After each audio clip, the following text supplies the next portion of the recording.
Oui, mais ce que j'ai surtout ressenti dans cette question du rapport à l'autre, c'est à quel point je est un autre. On parle beaucoup du fait que les systèmes énergétiques ne se sont pas substitués, mais additionnés, empilés. C'est pareil pour le droit, les lois, elles s'empilent, elles ne se remplacent pas, elles s'empilent, on a un feuilleté juridique. Nos ontologies, nos rapports au monde, c'est pareil. Ils ne se remplacent pas les uns les autres, ils s'empilent. Et on vit sur un espèce de feuilleté comme ça, de cosmovision, de culture.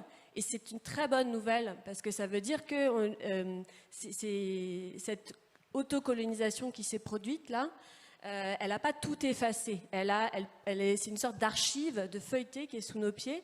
Et la raison pour laquelle ces modes de vie autonomes et les cultures vernaculaires, organiques, poétiques au territoire qui font rejaillir sont importantes à mes yeux, c'est que le grand enjeu, c'est qu'ils peuvent nous permettre de changer notre vision, la vision qu'on a de nous-mêmes, de nous réapproprier notre histoire.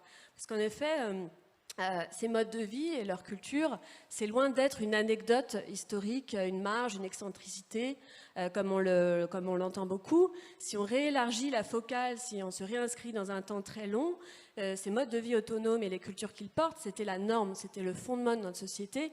Nos économies, il n'y a pas si longtemps que ça, elles étaient locales. Nos sociétés, elles étaient paysannes et rurales. Nos cultures, elles étaient populaires, vernaculaires. Elles s'élaboraient dans un contact direct et étroit avec le monde vivant, avec leur langage, avec l'expressivité de ce monde vivant. Et donc, il y a cette espèce de mémoire qu'on a perdue, et je pense de travestissement profond, de réécriture profonde de qui on est en Occident et en France qui s'est opéré, de maquillage, presque de mensonge en fait.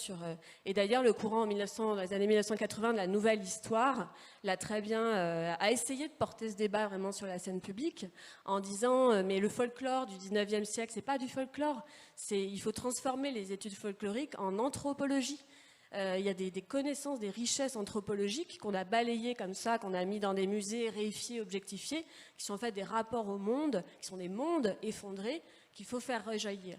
Et les habitats autonomes, ce que j'aime bien, c'est qu'ils les remettent en mouvement, ils nous font prendre conscience qu'on a ça sous nos pieds.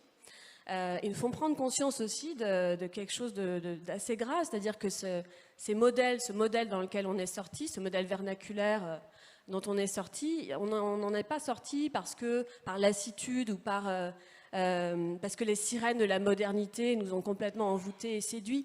On en est sorti parce qu'il y a eu tout un système de politique étatique, centralisatrice, extractiviste, capitaliste qui ont été mises en place et qui ont organisé la disparition des alternatives. Quand Margaret Thatcher dit « there is no alternative », c'est pas descriptif.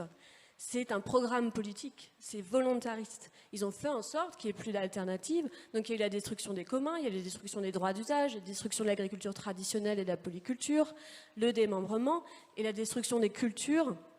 Et Aimé Césaire disait que la colonisation, donc c'est non seulement la destruction des ressources des territoires, mais c'est la destruction de l'âme d'une population.